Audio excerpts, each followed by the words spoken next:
This channel is made possible by viewers like you. My viewers, subscribers, and patrons greatly help to keep this channel going. I wouldn't be here today if it wasn't for all of you. Please make sure to subscribe so you don't miss any uploads. And if you'd like to go the extra mile, please check out my Patreon page. For just $1 a month, you'll get access to what I'm working on, previews of upcoming content, and even early videos, along with other tier options for those that are interested. Thank you, and now on to the video. Dead Island 2 is a title that I have played since its launch. I would play it a few times a week, always returning back to it, helping to break up other projects for me. And each time I would return to it and I would say, this game is so good. It maximizes the fun in almost every way, so that it creates a completely absorbing gameplay experience. I honestly could not get enough of it. It effectively provides an enjoyable direct experience with all the quests, along with plenty of room to enjoy the exploration and just take in the mindless entertainment value. Running around, grabbing supplies, killing, shooting, and drop-kicking zombies never gets old. Many games look for this pull and hook into their players. Very few achieve it, and Dead Island 2 does it very well.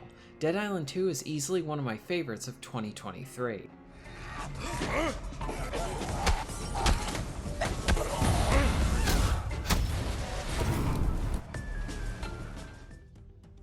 In preparation for Dead Island 2, I actually went back and beat Dead Island 1. I played that one at launch as well and enjoyed it a lot, but it was one of those titles that got away from me.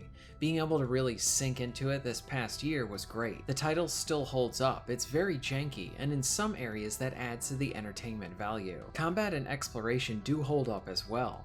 So playing 1 and then going right into 2, you can feel how much smoother this game is. I would argue that 1 has wider areas, like the first area being this hub with the beach, while 2 features more areas that are generally smaller but denser locations. The damage system that they were trying to achieve in the first title, but was held back by the tech then, and probably the engine itself, now feels like it's fully realized here. Dead Island 2 provides impressively disgusting yet satisfying video game violence. Eyes pop and dangle, same with the jaws, and you can completely destroy a body. It's ultra horror movie violence. I think 2 does a good job improving on 1. Both are really fun games, and hopefully we'll get a third.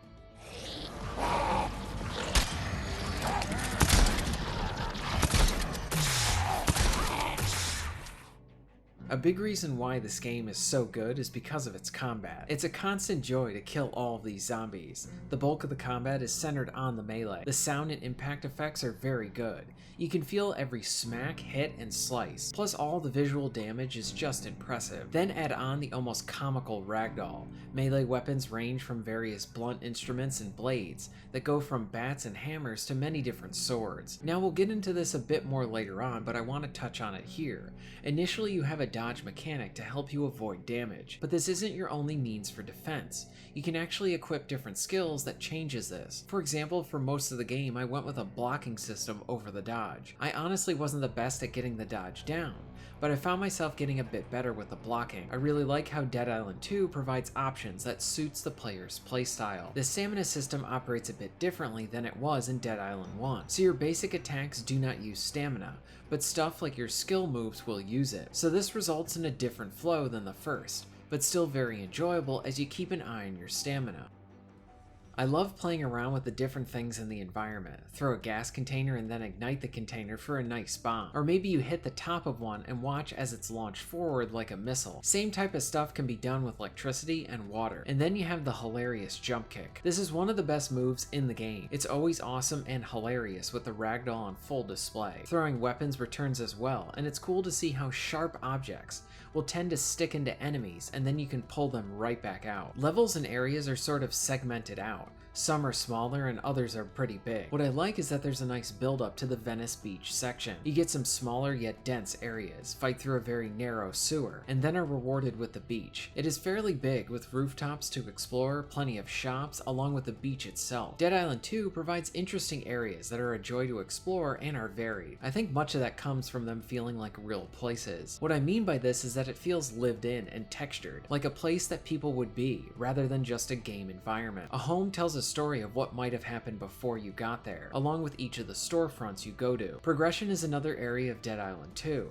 Killing enemies and completing missions will net you with experience points. This is where your base stats get a bit of a boost, along with having access to skills that you can equip. Now this is an area of the game that is very interesting. There is a sort of compounding effect where more skills and options are continually added throughout the game. These can range from what will give you back health, provide damage boosts, and a lot more. The more interesting stuff is what changes your actual moves. For example, you can choose to focus on having dodge as your main means for defense, or you can have a block in place of the dodge. Personally, I preferred the block. The same can be said even with the different kick moves that you can do. And then you have the autophage, which you can opt in or out of. Essentially, you can choose to have benefits, but there are risks by having those equipped. There's a surprising amount of build customization that I was not expecting with Dead Island 2.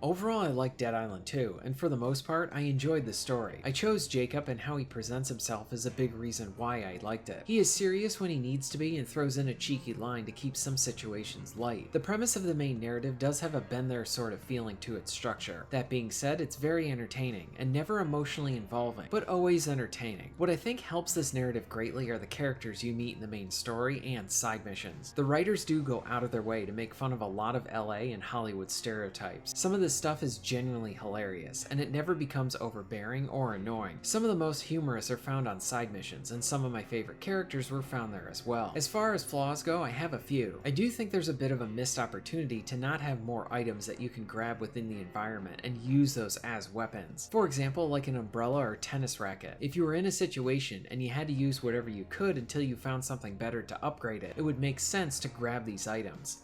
Now, I do appreciate the exploration in varied realized areas, but there is a bit of a level gating that occurs. So in parts of the map, you'll come against a foe that you could defeat, but they can basically one-shot you.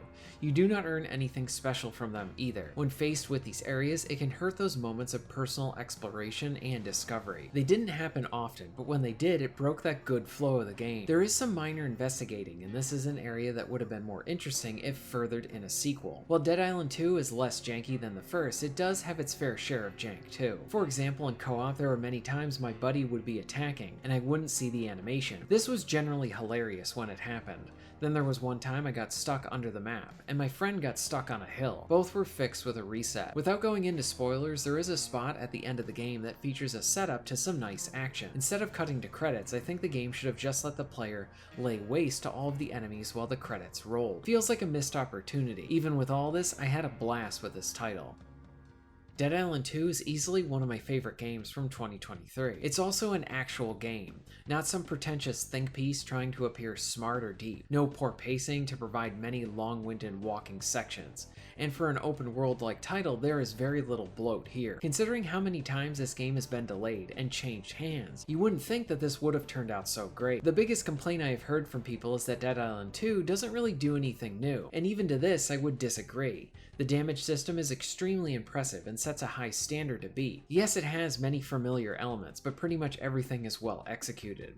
This was a title I wanted to go back and play. It hooked me, and each time I came back to it, I was fully engaged. Sure, the progression is fun along with finding new weapons and completing quests, but the satisfaction from the minute-to-minute gameplay is so stellar that it's hard to put down. Dead Island 2 is a very easy game to recommend, and one that I highly endorse. Have you played Dead Island 2? If so, how did it stack up compared to the first for you? Do you want a third?